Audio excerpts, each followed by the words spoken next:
¿Cómo? ¿Que esta semana hay 2 capítulos de Kaizen? Sí, así es, porque hoy tengo algo que celebrar. Pero vayamos por partes.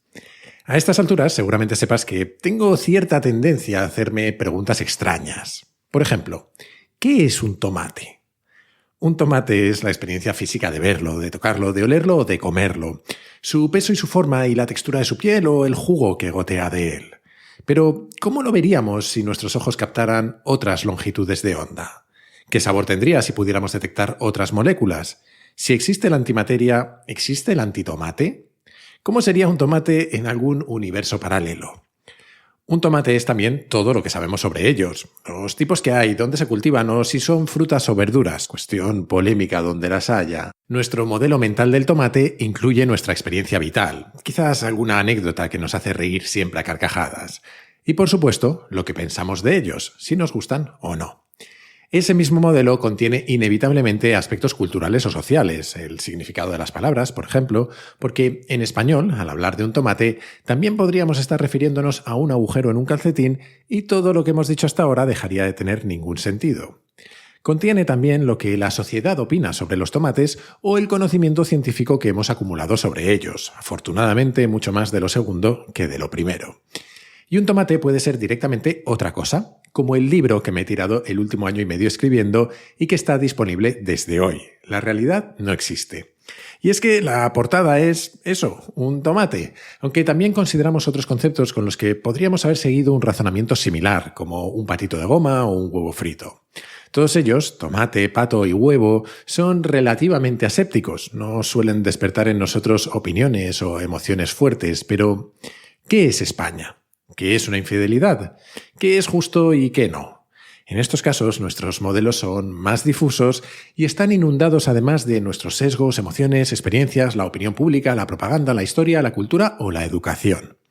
A perseguir estas y otras preguntas igualmente raras, aunque espero que interesantes, he dedicado este libro. La primera mitad es un repaso a algunas de las principales fragilidades que esconden nuestras certezas sobre el mundo desde perspectivas tan diferentes como la biología, la física, la psicología, la lingüística o la sociología.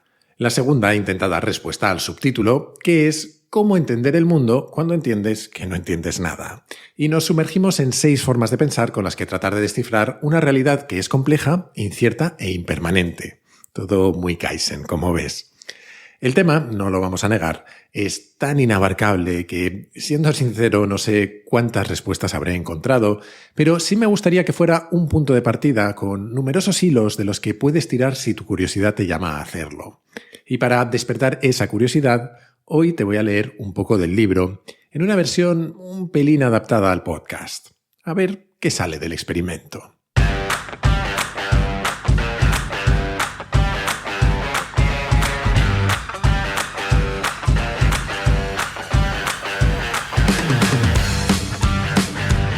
Soy Jaime Rodríguez de Santiago y esto es Kaizen, el podcast para mentes inquietas en el que te acerco a personas, a ideas y a técnicas fascinantes de las que aprender cada día.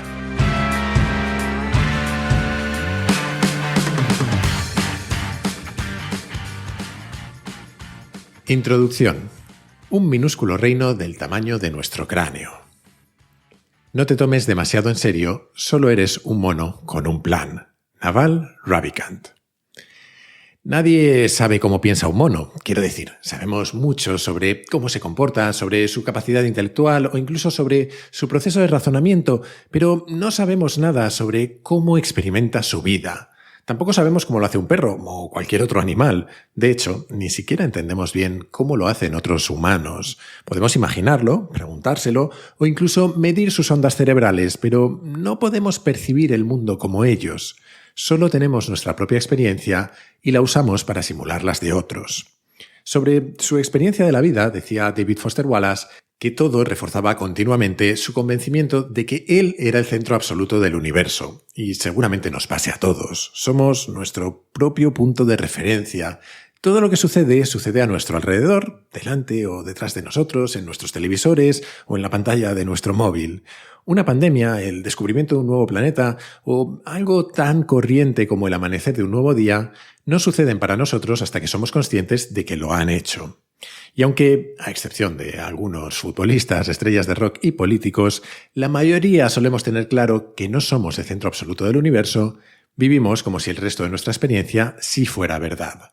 Como si la manera en la que entendemos el mundo fuese certera, como si percibiéramos una realidad absolutamente objetiva y las cosas fuesen como nos parecen. ¿Pero lo son? En el fondo, ¿cómo decidimos que algo es real?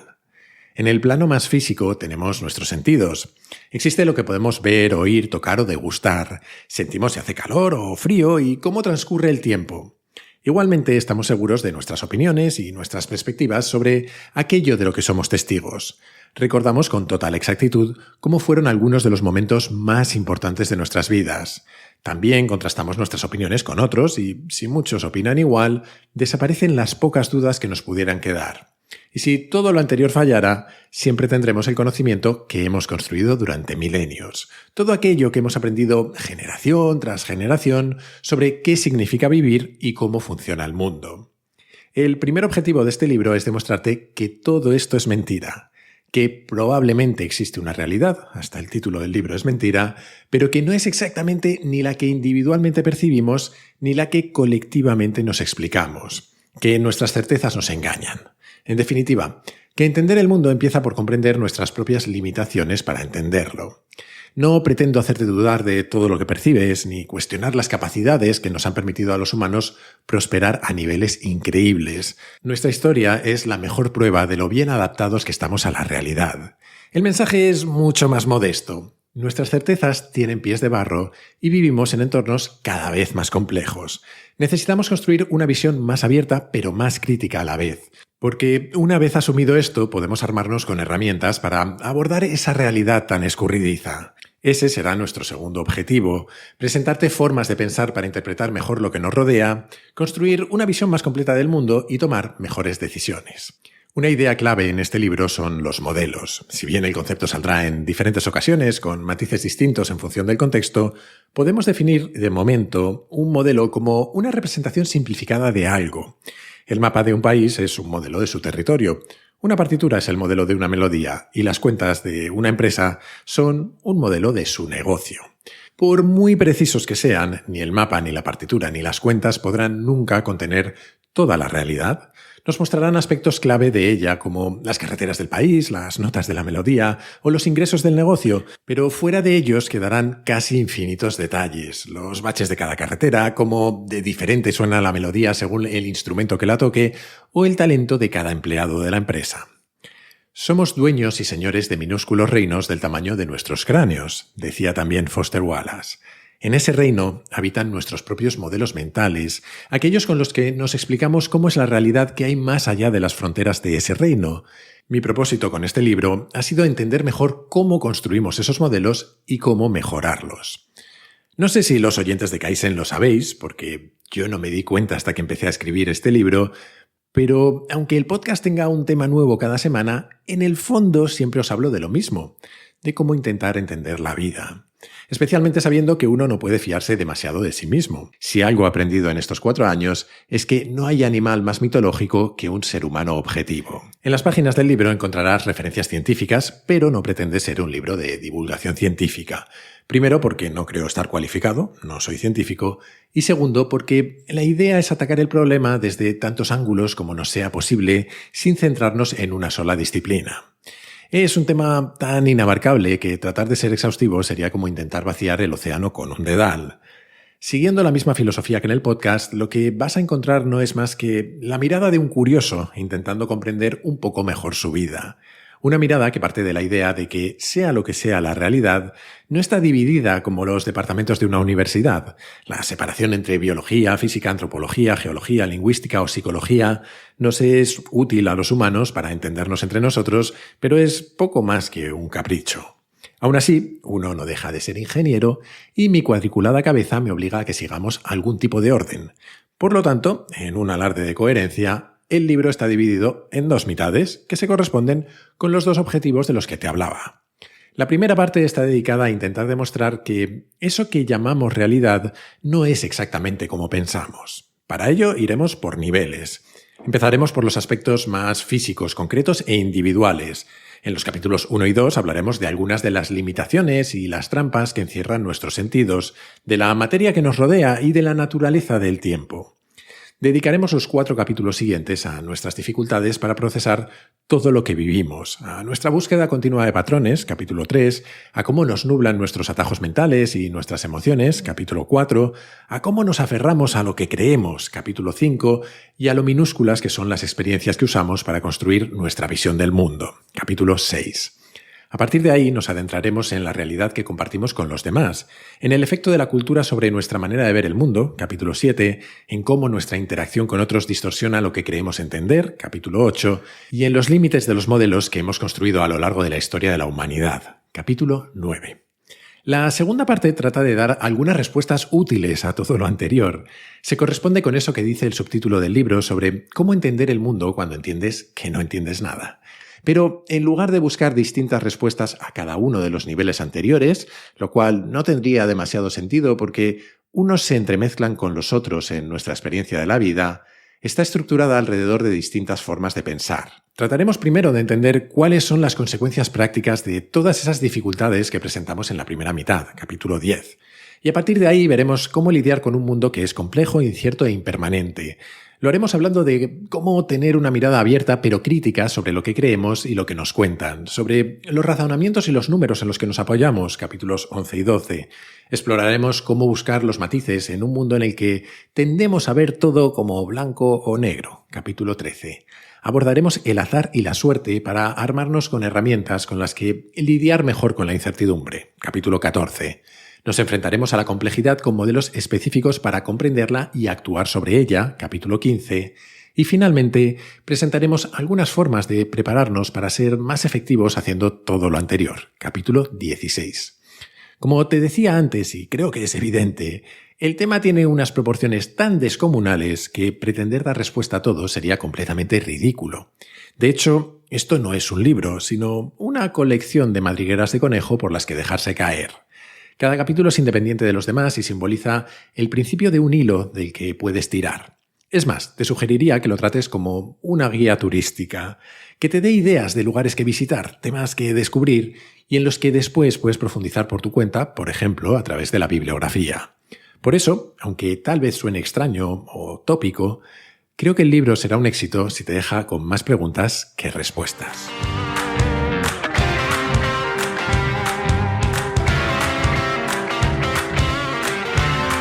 Así termina la introducción al libro y comienza la primera parte, que se titula Todo es mentira, como pequeño homenaje a una peli española de los 90 de la que, no te voy a engañar, recuerdo poco más que el título. Luego me enteré de que hay un programa de Risto Mejide que se llama igual, y estos son los riesgos de no ver la tele. Pero bueno, confío en que después de esta introducción tengas ganas de saber más del libro. Déjame que te lea un poco del primer capítulo. A ver si con eso te convenzo de comprarlo, porque los libros se escriben para ser leídos, pero sobre todo para ser comprados. Ahí lo dejo.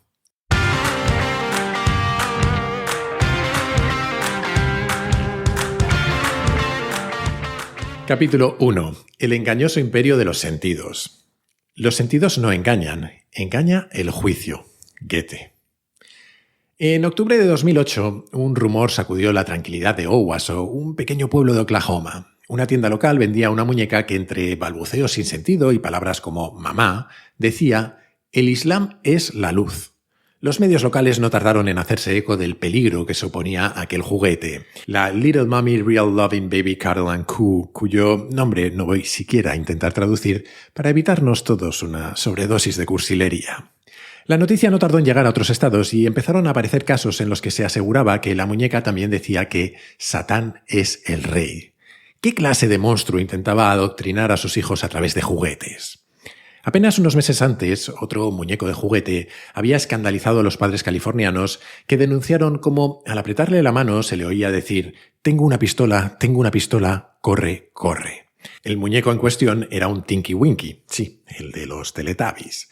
Claramente algo estaba sucediendo. O el espíritu de Chucky, porque en España lo pronunciamos Chucky, el auténtico muñeco diabólico de los años 80, había decidido saltar de juguete en juguete, o una mente muy retorcida trataba de convertir a los personajes más queridos de algunos niños en sus peores pesadillas. Estos son solo un par de ejemplos de los numerosos casos en los que muñecos parlantes han alarmado a los padres de medio mundo a lo largo de los años.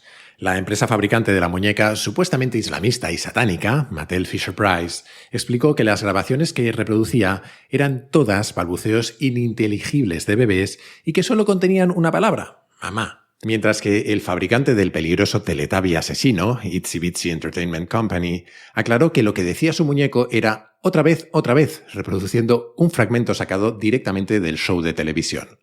Efectivamente, detrás de ambos casos había una mente retorcida. La de los padres, la misma que todos tenemos, porque el culpable de confundir balbuceos inocentes con proclamas satánicas no fue otro que el cerebro humano y su enorme capacidad para distorsionar nuestra experiencia del mundo con tal de hacerla coherente y útil, o al menos intentarlo. Llevamos literalmente milenios dándole vueltas a cuánto de lo que percibimos a través de nuestros sentidos es real. De hecho, algunas de las primeras preguntas filosóficas que nos hacemos en la vida suelen tener que ver con cómo percibimos la realidad. ¿Cómo sé si otra persona ve el mundo como yo? ¿Su azul y mi azul son idénticos? Hay quien se sigue preguntando cosas similares de mayor y en el mejor de los casos acaba convertido en filósofo. Uno de aquellos filósofos, Berkeley, afirmaba que quienes desarrollan su vida mental dentro de los senderos trillados del sentido común y se gobiernan por los dictados instintivos de la naturaleza, gozan en su mayoría de una serenidad y fijeza imperturbables en lo que a sus conocimientos se refiere. Para ellos, todo lo que les es familiar resulta perfectamente explicable y nada difícil de comprender. No les aqueja falta alguna de evidencia en sus sentidos y están por completo a salvo de llegar a ser escépticos. Para Berkeley, si nos guiamos por nuestros sentidos y nuestros instintos naturales, seguiremos el camino de la verdad. Lo que él pretendía era defender nuestra experiencia del mundo y atacar precisamente al escepticismo. Sin embargo, a mí sus palabras me suenan a invitación, porque justamente nuestro recorrido en este libro va a tratar sobre lo contrario, sobre cómo de frágiles son nuestras certezas. Y lo mejor es empezar por el plano más físico, por lo sesgada que es nuestra experiencia de la realidad, y lo imperfectos que son los mecanismos mediante los que captamos y procesamos lo que nos rodea, incluidos, por supuesto, nuestros sentidos.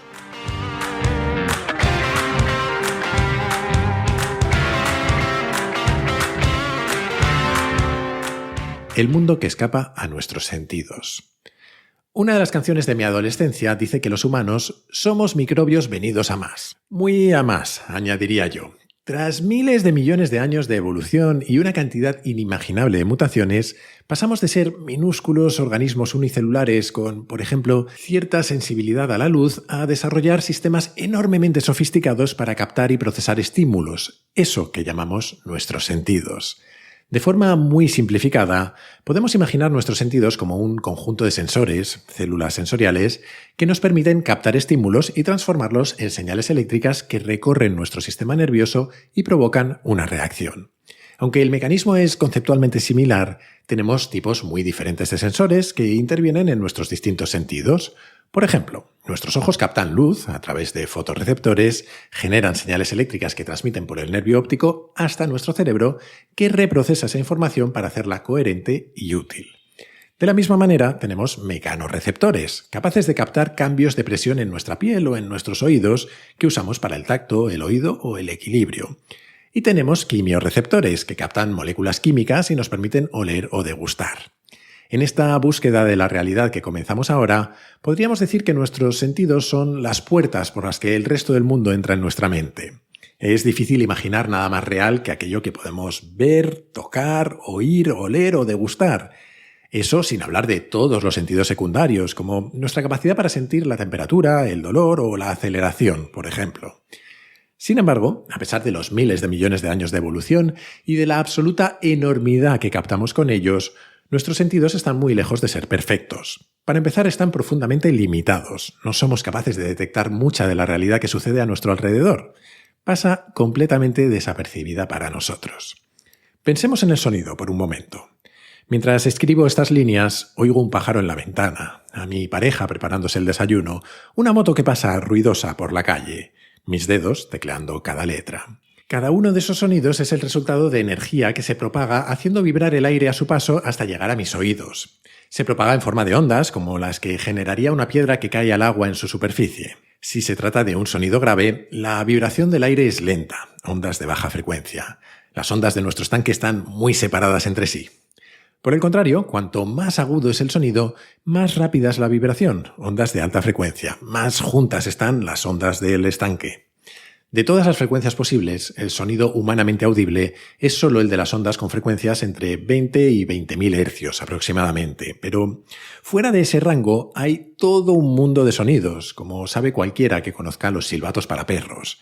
Por debajo de los 20 están los infrasonidos y por encima de los 20.000 hercios los ultrasonidos.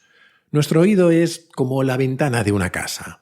Capta solo lo que cabe en su marco, pero hay toda una realidad a la que somos ajenos más allá de los bordes. De forma parecida, lo que vemos es el resultado de que nuestros fotorreceptores capten luz, la transformen en señales eléctricas y, como veremos más adelante, que nuestro cerebro procese esa información. Explicar la luz es bastante más difícil que el sonido porque su naturaleza compleja ha traído y trae aún de cabeza a los físicos más brillantes de la humanidad, pero en algunas cosas se parece al sonido. Simplificando mucho, podemos considerarla también como energía que se traslada a través del espacio en forma de onda, aunque lo que vibra en este caso no es el aire, sino dos campos, uno eléctrico y otro magnético. Eso que llamamos luz es únicamente la parte que los seres humanos captamos de todo el rango de frecuencias en las que pueden vibrar esos campos. Igual que la frecuencia de las ondas sonoras determina si un color es más grave o más agudo, la de las ondas electromagnéticas determina el color que percibimos. En las frecuencias más altas están los violetas, en las más bajas los rojos y por en medio todos los demás, exactamente igual que en un arco iris, un degradado continuo de colores desde el violeta hasta el rojo. Al igual que ocurre con el sonido, por encima y por debajo de esas frecuencias, fuera de los marcos de la ventana, hay todo un mundo que nuestros sentidos son incapaces de captar. Como sus propios nombres indican, más allá de nuestra ventana están los infrarrojos y los ultravioletas, y muchas cosas más. Con frecuencias inferiores a los infrarrojos están las microondas, sí, como las que usamos para cocinar, o las ondas de radio, televisión o móvil. Con frecuencias superiores a los ultravioletas estarían los rayos X, con los que comprobamos si nos hemos roto un hueso, o los rayos gamma, que según los cómics nos pueden convertir en gigantes verdes con muy poca paciencia. Seguramente la vista y el oído son los dos sentidos en los que mejor se aprecian estas limitaciones y las que revisaremos en los siguientes párrafos. Por eso centraremos la mayor parte de nuestros ejemplos en ellos, pero el resto de nuestros sentidos son igualmente limitados.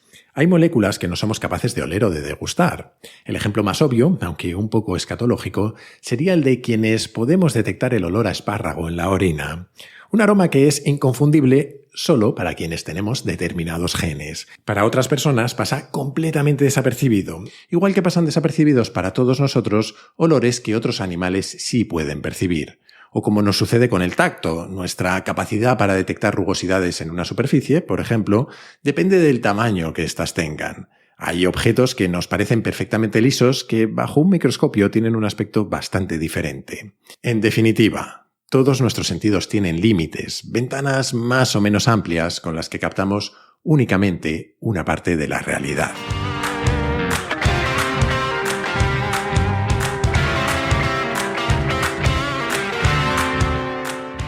¿A qué huelen las nubes? Si el mundo que captamos es una pequeñísima porción de la realidad que hay frente a nosotros, ¿cómo lo percibiríamos si nuestros sentidos estuvieran ajustados de manera ligeramente distinta? Profundicemos por un momento en el ejemplo de la vista. Nuestra limitación sobre lo que vemos viene dada por los dos tipos de células que usamos para captar la luz: los bastones, que nos permiten detectar la luminosidad y el movimiento, y los conos, que se encargan del color. Cualquier variación en estas células cambiaría radicalmente lo que vemos. Pensemos de nuevo en los perros. Al contrario que su olfato o su oído, su capacidad para ver colores no está especialmente desarrollada. Tienen únicamente dos tipos de conos, así que ven en una combinación de colores amarillentos, azulados y violáceos junto al blanco, grises y negros. Una paleta algo pobre en comparación a los miles de millones de colores diferentes que percibimos los humanos dentro de ese rango del espectro que mencionamos antes, gracias a que tenemos muchos más conos y de tres tipos distintos. Sin embargo, mientras nuestros ancestros buscaban lugares seguros para pasar la noche, los de los perros aprovechaban las horas crepusculares para cazar, por lo que necesitaban ver bien con poca luz y ser especialmente buenos detectando el movimiento. Por eso, sus ojos tienen muchos más bastones que los nuestros y captan la realidad de un modo muy diferente. De hecho, hasta la llegada de los televisores más modernos, aquel cacharro del salón era algo bastante aburrido para un perro. No solo porque no entendieran nuestra emoción al ver un partido de fútbol o una serie, sino porque lo que tenía delante era una sucesión de imágenes fijas, no un movimiento fluido. Exactamente igual que cuando éramos pequeños y jugábamos a pintar una animación en la esquina de las páginas de un cuaderno, si las pasábamos lentamente lo que veíamos no era un monigote bailando, sino una aburrida sucesión de imágenes que saltaban de una a la siguiente. Mientras que a nosotros nos basta con una velocidad de 24 imágenes por segundo para que el movimiento nos parezca fluido, los perros necesitan 70 o más, una velocidad que solo empezó a existir en los televisores modernos.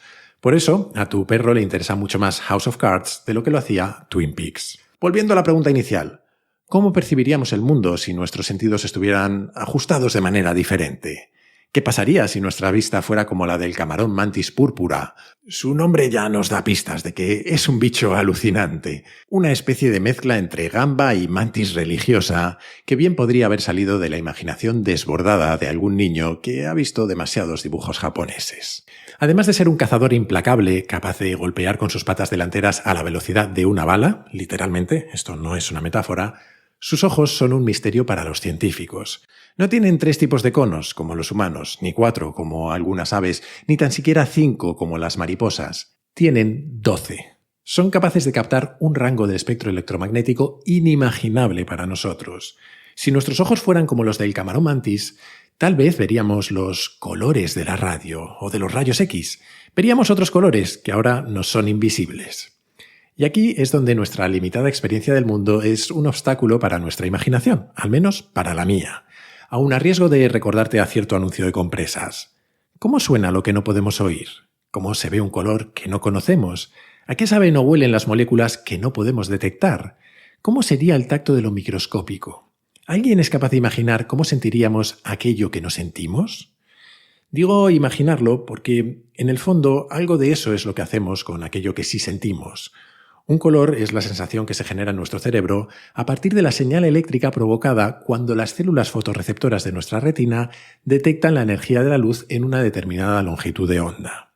¡Qué frase tan larga para explicar algo que nos es tan natural, ¿verdad? Cuando decimos que un perro ve en amarillos y azules, lo que estamos haciendo es asumir que su cerebro traduce las señales eléctricas que sus ojos generan como lo haría el nuestro. Y tenemos motivos para creer que es así, pero lo cierto es que no tenemos ni idea de cómo experimentan ese color en su cerebro. Lo mismo sucede con el olfato, el gusto, el oído o el tacto. Nuestra experiencia sensorial del mundo es lo que nuestro cerebro interpreta a partir de las señales que le llegan. Y es estrictamente eso, una interpretación. Una tremendamente sofisticada, a la que llegamos tras millones de años de evolución, pero en la que la precisión no es lo único que importa. No es solo que una parte de la realidad escape a nuestros sentidos, sino que hay otra que directamente no está ahí.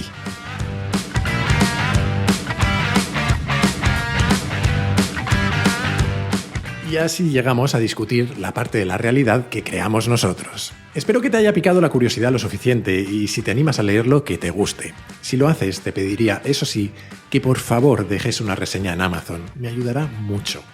Kaizen volverá la semana que viene, como siempre con un tema un poco distinto, pero hasta entonces te animo a suscribirte, si no lo estás ya, y a recomendarlo en tu plataforma de podcast preferida, en YouTube, en redes sociales o, como creo que es mejor, a tus amigos.